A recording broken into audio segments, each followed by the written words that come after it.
उत्तराखंड का युवा एक मांग कर रहा है कि उत्तराखंड में UKSSC उत्तराखंड अधीनस्थ सेवा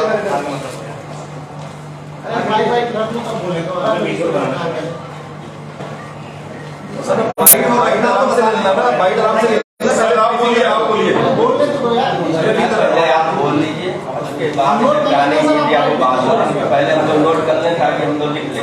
ठीक है, चलिए बोलिए।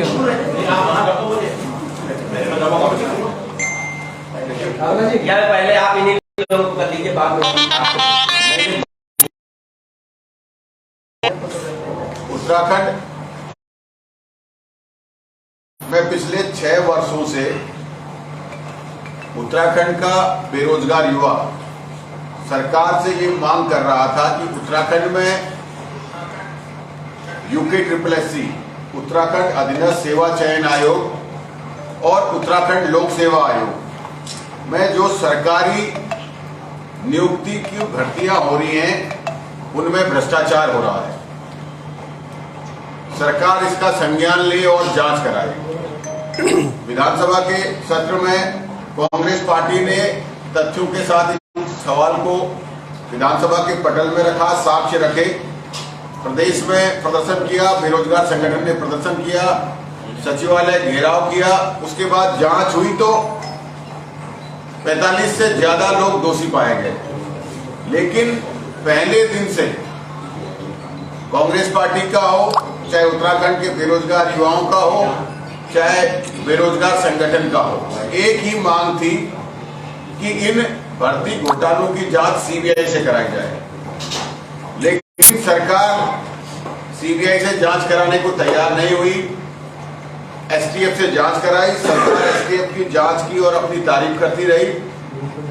मात्र 2.5 महीने 3 महीने के अंदर लगभग सारे दोषी 75% दोषी साक्ष्यों के अभाव में हाईकोर्ट से जमानत पर छूट गए। लोक सेवा आयोग का भ्रष्टाचार का पिछले विधानसभा के सत्र में तथ्यों के साथ, साक्ष्यों के साथ कांग्रेस पार्टी ने विधानसभा के सत्र में साक्ष्य रखे कि लोक सेवा आयोग भी भर्तियों में घोटाले कर रहा है। सरकार ने संज्ञान नहीं लिया और मात्र विधानसभा सत्र के 1.5 महीने बाद पटवारी का पेपर लीक हो जाता है।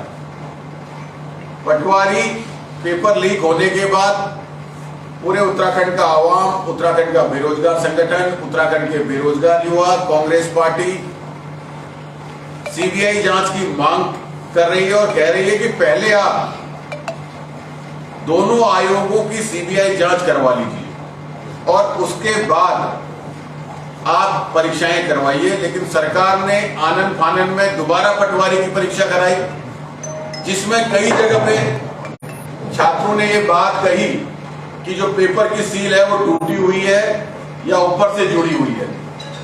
जगह जगह से बात आई। नकल विरोधी कानून लगाकर उन युवाओं की आवाज को दबा दिया गया। और फिर अब कल जो कनिष्ठ सहायक की जो परीक्षा हुई है, उस परीक्षा में भी धांधली सामने स्पष्ट आई है। 4 सेट पेपर के बनते हैं, उन चारों सेटों में 100 के 100 क्वेश्चन सेम होते हैं, लेकिन उनकी नंबरिंग अलग होती है। क्वेश्चनों का सीरियल नंबर बदलता है, ऑप्शंस का सीरियल नंबर बदलता है। ये पहली बार लोक सेवा आयोग ने परीक्षा कराई, जिसकी हम कह रहे हैं कि CBI जांच कराकर आप रोको, उसके बाद परीक्षाएं कराओ। सरकार नहीं मान रही है। 4 सेट बने और 4 के 4 सेट सेम है, कोई परिवर्तन नहीं है। कोई परिवर्तन नहीं है मतलब कि सारे ऑप्शन सेम है, नंबरिंग सेम है। यानी नकल को सीधे सीधे आमंत्रित किया गया है। A, B, C, D चारों सेटों पर रेप्लिका है एक दूसरे के पूरे सेम है, मतलब कि एक ही सेट को 4 हिस्सों में बांट दिया गया है। ये पहला पन्ना खोलो, सबको प्लीज सब सेम है। फोकस करके दिखाइए प्लीज इसको। अब आप समझिए कि इसमें अगर एक पर्ची ये दे दी जाए कि पहले का आंसर C, दूसरे का D, तीसरे का B, तो एक पर्ची कहीं भी चली जाएगी तो सिर्फ ABCD याद करके जाना है और पूरे पेपर को में आप नकल करवा सकते हैं। तो ये नकल करवाने के उत्तराखंड के आयोग नए नए तरीके इजाद कर रहे हैं। इसके अलावा कल भी ये शिकायत आई है कि बहुत सारे परीक्षा केंद्रों पर सील टूटी हुई मिली है, कई जगह सील ऊपर से चिपकाई हुई मिली है और कई जगह पर पेपर पुस्तिका का अनुक्रमांक और OMR सीट का अनुक्रमांक दोनों अलग अलग है। तो आप समझिए कि सरकार उत्तराखंड के युवाओं की परीक्षा को लेकर कितनी गंभीर है। अभी PCS मेंस का जो पेपर हो रहा है उसके लिए सभी अभ्यर्थी ये कह रहे हैं जिनको आपने दोषी माना है, चाहे वो संदीप चतुर्वेदी हो चाहे एग्जाम कंट्रोलर है, उनके पास 2 जुलाई से मेल का पेपर रखा हुआ है, तो जाहिर सी बात है कि वो पेपर भी लीक हुआ होगा। लेकिन सरकार अपनी हठधर्मिता कहिए या संलिप्तता कहिए, या तो सरकार अपने घमंड में इतना चूर हो गई है कि वो उत्तराखंड के युवाओं के भविष्य को सुरक्षित नहीं करना चाह रही है, या सरकार इस भ्रष्टाचार में पूरी तरीके से संलिप्त हो गई है, जो जल्दीबाजी पेपर कराने की और CBI की जांच न कराने की जिन सरकार ने पकड़ रखी है। अलग अलग प्रदेशों में जहां जहां भ्रष्टाचार हो रहा है उन प्रदेशों में वहां की सरकारें CBI जांच कराने के लिए भेज रही है, लेकिन सिर्फ उत्तराखंड की एक ऐसी सरकार है, पता नहीं कौन सी ऐसी ताकत के आगे वो झुक रही है कि जिसे बचाने के लिए वो CBI की जांच नहीं करा रही है, जबकि पूरे प्रदेश का युवा, पूरे प्रदेश की आवाम, सारे विपक्षी दल ये चाहते हैं कि उत्तराखंड के युवाओं को के भविष्य को सुरक्षित रखने के लिए पारदर्शिता से आगे की परीक्षाएं हो, इसके लिए पीछे जो दोषी हैं उनको सजा देने के लिए CBI की जांच कराई जाए।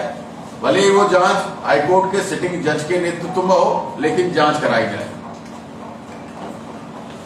ये पेपर हमारे पास है, आप जिनको चाहिए हम दे सकते हैं। और इसमें एक चीज और ऐड करें कि ऐसा अगर आप कोई स्कॉलरशिप का एग्जाम भी होता है, कोई छोटी सी स्कॉलरशिप का एग्जाम किसी शहर लेवल पर भी होता है और उसमें भी अगर सेट बनते हैं तो उसका भी सीरियल नंबर और उसमें भी बदलाव किया जाता है। लेकिन ये आयोग द्वारा परीक्षा कराई जाकर के ऐसा जो ये लापरवाही तो नहीं है, मैं तो आदरणीय भुवन कापड़ी जी को बात को आगे बढ़ाऊंगा, संलिप्तता है सरकार की जिससे ऐसा कर रहे हैं। और दूसरा कि ऐसा उदाहरण हमारे उत्तराखंड का नाम हम उम्मीद करते थे कि विश्व में, देश में रोशन होगा अन्य अन्य सकारात्मक कारणों की वजह से, लेकिन सकारात्मक कारणों की वजह से तो हम लोग अपना नाम रोशन नहीं कर पा रहे हैं। लेकिन जो ये उदाहरण जो कल सामने आया है, ऐसा उदाहरण उत्तराखंड छोड़िए देश में भी दूसरा ढूंढने को नहीं मिलता।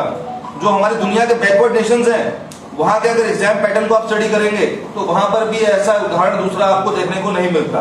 तो सरकार ने ऐसा काम करके उत्तराखंड की नकारात्मक छवि बनाने का काम किया है पूरे देश और पूरी दुनिया के आगे। ऐसा कोई एग्जाम्पल ही नहीं है दूसरा, अगर हम तो प्रयास कर रहे हैं ढूंढने का। आजकल सर पॉजिटिव कोई पढ़ता है, नेगेटिव ही पढ़ते हैं सारे, इसीलिए सरकार नेगेटिव कर रहा है। जो है सरकार जो है उत्तराखंड में अगर ऐसे भ्रष्टाचार से भर्तियां होंगी तो सरकारी तंत्र कितना भ्रष्ट हो जाएगा, कैसे उत्तराखंड आगे बढ़ेगा, ये सबसे गंभीर बात है। आप लोग कुछ पूछेंगे? अगली रणनीति आपकी? हम इसके खिलाफ प्रदर्शन कर रहे हैं। विधानसभा के सत्र में आने वाले बजट सत्र में 13 तारीख से विधानसभा का सत्र है, जोर शोर से इन मुद्दों को उठाया जाएगा कि सरकार आखिर हमारे प्रदेश को किस ओर ले जाना चाह रही है। इसमें सरकार पे जो है हम सरकार को कहना काफी सबसे बड़ी बात यह है कि आपकी पूरी पार्टी लग गई, बड़े बड़े नेता लग गए, बेरोजगार लग गए, इसके बावजूद CBI जांच को सरकार रही। क्या कहेंगे, क्या मतलब विपक्ष अच्छी तरीके से अपनी बात रख नहीं पाया या प्रदर्शन उस तरीके का नहीं हुआ कि सरकार को जो है लगता कि इसकी CBI जांच कराई जानी चाहिए? देखिए, विरोध प्रदर्शन सदन से लेकर सड़क तक जोरदार तरीके से हुआ। सिर्फ विपक्ष ने ही इसमें प्रदर्शन नहीं किया, बेरोजगार संगठन ने भी किया, बेरोजगार युवाओं ने भी किया, गार्जियनों ने भी किया और सर्वदलीय बैठक में भी इसका विरोध हुआ। लेकिन एक बड़ा प्रश्न ये है कि पूरी सरकार इसे बचाने के लिए पूरे उत्तराखंड की अनदेखी कर रही है। कौन सी ऐसी शख्सियत है, कौन सी ऐसी ताकत है, क्या वो सफेद पोश है कोई, या कोई ऐसा प्रभावशाली अधिकारी है, कर्मचारी है, या कौन ऐसा शक्तिशाली व्यक्ति है जिसके घुटनों में भारतीय जनता पार्टी की सरकार झुकी हुई है, जिसे बचाने के लिए सरकार ने पूरी ताकत लगा रखी है और पूरे उत्तराखंड के आवाम की आवाज को दबा रखा है, पूरे उत्तराखंड के जनता की मांग को, युवाओं की मांग को ठुकराने का काम कर रही है। तो इसके पीछे वाकई कोई ऐसी शख्सियत है जिसके आगे भारतीय जनता पार्टी की सरकार पूरी नतमस्तक हो रही है। बेरोजगारों की कांग्रेस में कितनी आस्था है? अगर आप बात करें, प्रदर्शन के दौरान आपके बड़े नेता प्रीतम सिंह की गाड़ी तक तोड़ दी गई, गाड़ी को नुकसान पहुंचाया गया, क्या मानते हैं बेरोजगार आपके साथ में? देखिए, मैं ये बड़ा स्पष्ट कहना चाहूंगा, जो आज की राजनीति में उत्तराखंड के युवाओं का विश्वास कम हुआ है, क्योंकि वो जिस मांग को पिछले 6 साल से उठा रहे हैं वो पूरी नहीं हो पा रही, और साक्ष्य भी खुद जमा कर दे रहे हैं, और वो साक्ष्य सरकार के सामने रखने के बाद भी सरकार जो है कहीं गंभीरता से इसमें निर्णय नहीं ले रही है, जबकि इसमें एक नजीर जैसे कोई कठिन प्रावधान बनाकर एक नजीर पैदा करनी चाहिए थी, जिससे कि आने वाले समय में उत्तराखंड के युवाओं के भविष्य के साथ खिलवाड़ न हो सके। और सरकार, मैं ये भी कहना चाहूंगा, जब युवा आवाज उठा रहा है तो सरकार पुलिस के दम पर युवाओं की आवाज का दमन करना चाह रही है।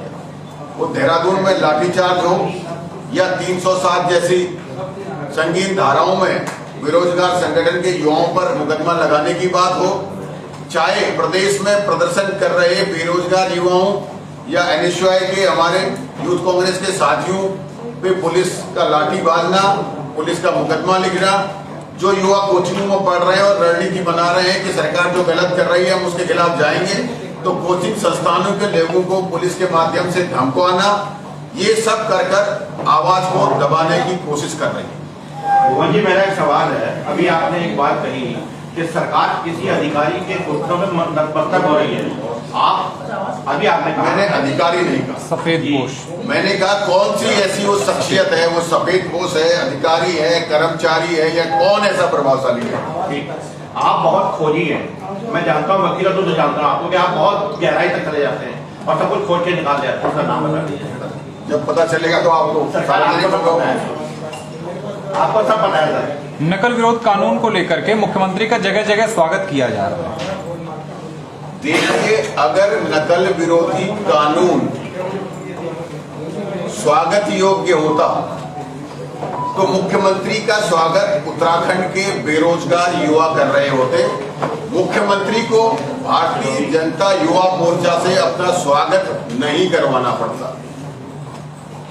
आप समझिए, नकल विरोधी कानून, हम स्वागत करते हैं कि नकल विरोधी कानून आना चाहिए, लेकिन नकल माफियाओं को संरक्षण देने के लिए अगर उसमें एक भी बिंदु है तो वो इतने प्रभावशाली है, उसी बिंदु से वो नकल जो खुल रही है उसे बंद कर देंगे। जो उन्होंने कहा है कि जो अफवाह फैलाएगा उस पर मुकदमा लिखा जाएगा। आप देखिए, कितने दुर्भाग्य की बात है, जो युवा बेरोजगार युवा पिछले 6 साल से 7 साल से लगातार आंदोलनरत है और नकल विरोधी कानून आता है तो जो छात्र ये कहता है कि आपका जो परीक्षा का सेट पहुंचा उसकी सील टूटी हुई है, उसमें ऊपर से डुप्लीकेट सीट कहीं लगी हुई है, तो उसके खिलाफ सबसे पहले मुकदमा किया जाता है। जबकि आयोग ये स्वीकारता है कि भाई हम जब ट्रांसपोर्टेशन में लोग ले गए हैं तो सीलें कुछ टूटी हुई हैं। तो आप समझिए कि सरकार ने नकल विरोधी कानून का सबसे पहला जो उपयोग किया है,